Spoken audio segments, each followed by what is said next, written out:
તો પ્રશ્ન નંબર 31 આપણે હતા. તો પ્રશ્ન 31, લાગ શબ્દ કઈ સંજ્ઞાનો નિર્દેશ કરે છે? તો જવાબ આવશે ડી, ભાવવાચક. પ્રશ્ન 32, ભારત મારો દેશ છે, ભારત કઈ સંજ્ઞા દર્શાવે છે? તો જવાબ આવશે એ, જાતિવાચક સંજ્ઞા છે. પ્રશ્ન 33, નીચેનામાંથી ભાવવાચક સંજ્ઞા ઓળખાવો. તો જવાબ આવશે ડી, ફરજ. પ્રશ્ન 34, પાણી કઈ સંજ્ઞા દર્શાવે છે? તો જવાબ આવશે ડી, દ્રવ્યવાચક સંજ્ઞા. પ્રશ્ન 35, નોકર સંજ્ઞાનો પ્રકાર જણાવો. તો જવાબ આવશે બી, જાતિવાચક સંજ્ઞા. પ્રશ્ન 37, શું અલગ પડશે? તો જવાબ આવશે બી, સુંદરતા. પ્રશ્ન 38, નીચે આપેલ શબ્દોમાંથી ભાવવાચક સંજ્ઞા શોધો. તો જવાબ આવશે ડી, પ્રેરણા. પ્રશ્ન 39, આપેલા વાક્યમાં દર્શાવેલા શબ્દો પૈકી કયો શબ્દ જાતિવાચક સંજ્ઞા દર્શાવે છે? તો જવાબ આવશે સી, પર્વત. પ્રશ્ન 40, ઝરમરિયો વરસાદ એટલે કેવો વરસાદ? તો જવાબ આવશે એ, થોડાક જ પલાળે તરત સુકાઈ જવાય જેવો, એને કહેવાય ઝરમરિયો વરસાદ. હવે આપણે જોઈશું પ્રશ્ન નંબર 41. તો પ્રશ્ન 41માં જોઈશું સંજ્ઞા ઓળખાવો અને પીંખાય છે સુખમય પાંખ પંખીની. તો જવાબ આવશે ડી, જાતિવાચક છે. પ્રશ્ન 42, ભાવવાચક સંજ્ઞા મહેકવું શબ્દમાંથી કયો શબ્દ બને છે? તો જવાબ આવશે એ, મહેક. પ્રશ્ન 43, એવામાં એક આનંદના સમાચાર આવ્યા, વાક્યમાં કર્તાપદ સમાચાર શું છે? તો જવાબ આવશે એ, સંજ્ઞા. પ્રશ્ન 44, દોરડું સંજ્ઞાનો પ્રકાર જણાવો. તો જવાબ આવશે ડી, જાતિવાચક. પ્રશ્ન 45, નીચેના શબ્દોમાંથી ભાવવાચક સંજ્ઞા શોધો. તો જવાબ આવશે ડી, તાજગી. પ્રશ્ન 46, સમૂહવાચક નામના સમાવેશ થતો નથી. તો જવાબ આવશે ડી, સોનું. પ્રશ્ન 47, જે શબ્દ કોઈ ચોક્કસ વ્યક્તિ, સ્થાન કે પદાર્થની ઓળખ સૂચવે છે તે શબ્દને શું કહેશે? તો જવાબ આવશે બી, સંજ્ઞા. પ્રશ્ન 48, નીચેના વાક્યમાંથી સર્વનામ શોધો, આપણે સાથે મળીને કામ કરીએ. તો 48માં જવાબ આવશે બી, આપણે. પ્રશ્ન 49, નામની જગ્યાએ જે શબ્દ વાપરી શકાય તેને શું કહેવાય? તો જવાબ આવશે સી, સર્વનામ. પ્રશ્ન 50, આપણે શબ્દ શું છે? તો જવાબ આવશે બી, સર્વનામ.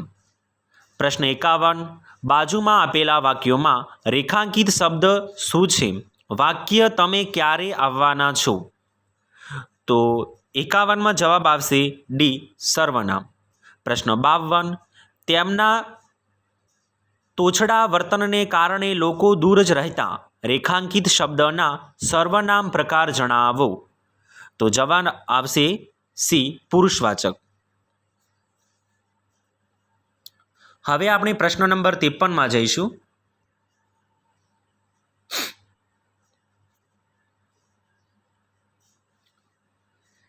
તેણે આકાશમાં વિમાન જોયું, તે ખુશ થઈ ગયું. તો જવાબ આવશે સી, તેથી. પ્રશ્ન 54, તેણે સૈનિક સરહદ પર નિષ્ઠાથી ફરજ બજાવે છે, રેખાંકિત શબ્દના સર્વનામનો પ્રકાર જણાવો. તો જવાબ આવશે એ, અનિશ્ચિત. પ્રશ્ન 55, અંધારામાં કોણ આવતું હતું એનો ખ્યાલ જ ન આવ્યો, પ્રશ્નવાચક સર્વનામ ઓળખાવો. તો જવાબ બી, કોણ. પ્રશ્ન 56, નીચેનામાંથી રેખાંકિત શબ્દ કયા પ્રકારનું વિશેષણ દર્શાવે છે? તેથી જ એક યાચના કરું છું. તો જવાબ બી, સંજ્ઞાવાચક. પ્રશ્ન 57, અતિશય ઘણું અધિક આ શબ્દો કયા વિશેષણ દર્શાવે છે? તો જવાબ એ પરિણામવાચક વિશેષણ. પ્રશ્ન 58. રસ્તામાં કેળાની છાલ હતી, તેને પગ લપસી ગયો. તો જવાબ આવશે સી, તેથી. પ્રશ્ન 59. નીચેનામાંથી રેખાંકિત શબ્દ કયા પ્રકારનું વિશેષણ દર્શાવે છે? મારા આચાર્ય શ્રી મહાદેવભાઈ સુરતના વતની હતા.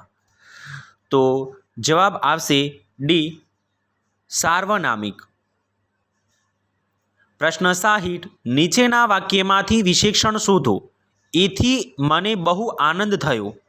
તો જવાબ આવશે બી, બહુ. પ્રશ્ન 61. નીચેના વાક્યમાંથી વિશેષણ શોધો.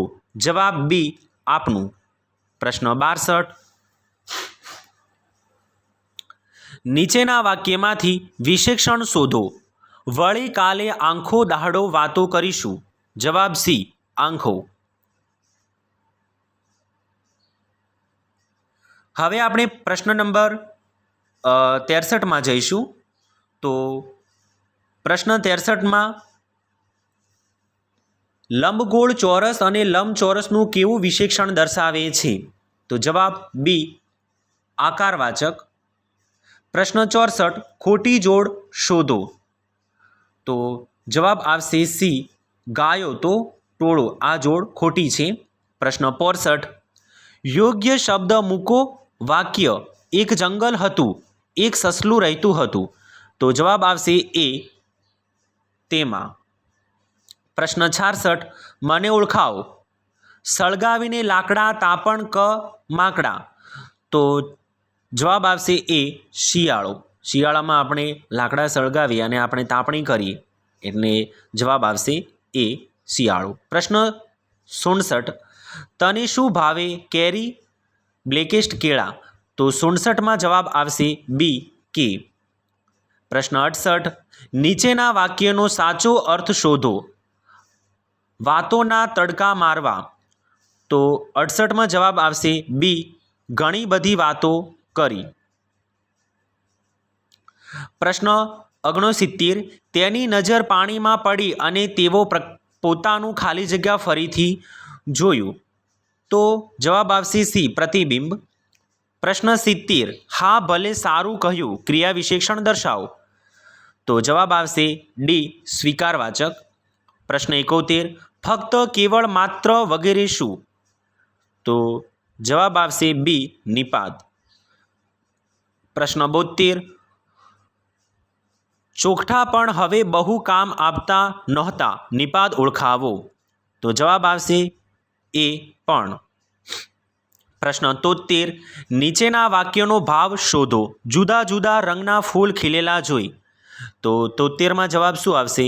ડી, કેવું સુંદર. હવે આપણે જોઈશું પ્રશ્ન નંબર 74માં. તો પ્રશ્ન 74માં જોઈશું હવે. નીચેના વાક્યોના સાચો અર્થ દર્શાવતું વાક્ય શોધો. સૂર્યોદય થયો. તો જવાબમાં આવશે બી, સૂર્ય ઉગ્યો હશે. પ્રશ્ન 75. બધા દેશોને પોતાના અલગ અલગ વાહન છે. નિપાત ઓળખાવો. તો જવાબ આવશે એ, ય. પ્રશ્ન 76. પ્રકૃતિ જ મારી માં રહી છે. નિપાત ઓળખાવો. તો જવાબ આવશે સી, જ. જ એ નિપાત છે. પ્રશ્ન 77. તે પૈસા મળે જ તે. નિપાત ઓળખાવો. તો 77માં જવાબ આવશે ડી, જને. પ્રશ્ન 78. નીચે આપેલા વાક્યમાંથી સંયોજક શોધો. ટાઈમ ટેબલ પ્રમાણે દરેક કાર્ય થઈ જશે એટલે કાંઈ રહી જાય નહીં. તો જવાબ આવશે ડી, એટલે. પ્રશ્ન 79. બે વાક્યને જોડવા માટે નીચેનામાંથી કોનો ઉપયોગ થાય છે? તો જવાબ આવશે એ, સંયોજક. પ્રશ્ન 80. નીચે આપેલા વાક્યમાંથી સંયોજક શોધો. અહીં આકાશમાં એનો વિશાળ અને ઊંચો ઘુમ્મટ ફરીથી સ્પષ્ટ દેખાય છે. તો જવાબ આવશે સી, અને. પ્રશ્ન 81, નીચે આપેલા વાક્યમાંથી સંયોજક શોધો. અત્યારે એક પણ પંખી ઉડતું નથી કે ટહુકતું નથી. તો જવાબ આવશે ડી કે.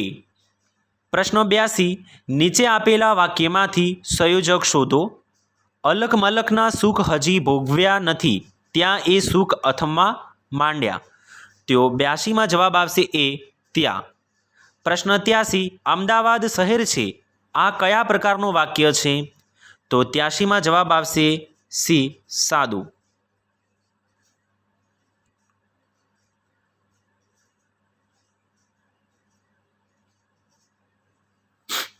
પ્રશ્ન નંબર 84 જોઈશું. રાંધણિયું એટલે શું? તો જવાબ આવશે એ રસોડું. પ્રશ્ન 85, અલગ પડતો શબ્દ જૂથ જણાવો. અલગ પડતો શબ્દ જૂથ જણાવો. તો 85માં જવાબ આવશે ડી વેકેશન, રજા અને પુસ્તક. આ બધું અલગ પડે છે, બીજા બધા એકબીજાને બંધ બેસતા જવાબો છે. પ્રશ્ન 86, શિવાની ખોવાઈ ગઈ છે, વાક્યનો નજીકનો અર્થ શોધો. તો જવાબ આવશે બી શિવાની એક વખત જંગલમાં ભૂલી પડી ગઈ હતી.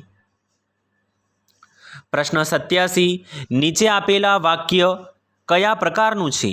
શું એ લવારો કરે છે? તો જવાબ આવશે સી પ્રશ્નાર્થ, પ્રશ્ન પૂછે છે એટલા માટે. પ્રશ્ન 88, તમારું નામ શું છે, કયા પ્રકારનું વાક્ય છે? તો જવાબ બી આવશે પ્રશ્નાર્થ. પ્રશ્ન 89, નીચે આપેલા વાક્યોનો પ્રકાર જણાવો. હું પાછો આવીશ ત્યારે મારે માટે ખૂબ રમકડા લાવીશ. તો જવાબ બી, જે જવાબ બી આવશે એમાં સંયુક્ત સંકુલ વાક્ય હતું, સ્વતંત્ર છે આ વાક્ય. પ્રશ્ન 90, અહીંના લાલ કાદનો રંગ કેવા સુંદર, કયા પ્રકારનું વાક્ય છે? તો જવાબ બી ઉદ્ગાર. ઉદ્ગાર ચિહ્ન આપ્યું છે એટલે ઉદ્ગાર જવાબ આવશે. પ્રશ્ન 91, નીચેનામાંથી અલગ પડતો શબ્દ શોધો. જવાબ સી પગથિયું. પ્રશ્ન 92, નીચેનામાંથી અલગ પડતો શબ્દ શોધો. તો 92માં જવાબ આવશે એ સગાઈ. પ્રશ્ન 93, આપેલા વાક્યનો અર્થ આપો અને દુકાનનું બરાબર નિરીક્ષણ કર્યું. તો જવાબ આવશે બી દુકાનમાંથી વસ્તુઓ ખરાબ જોઈ. તો વિદ્યાર્થી મિત્રો, આપણે આ CATના ગુજરાતીમાં 93 પ્રશ્નોનું સોલ્યુશન કર્યું છે. તો તમારે જોઈ લેવા, અને 31 જાન્યુઆરી જે પરીક્ષા છે એમાં અવશ્ય આમાંથી જ પ્રશ્નો પૂછાય એટલે તમને પરીક્ષા આપવામાં વધારે મદદરૂપ થશે.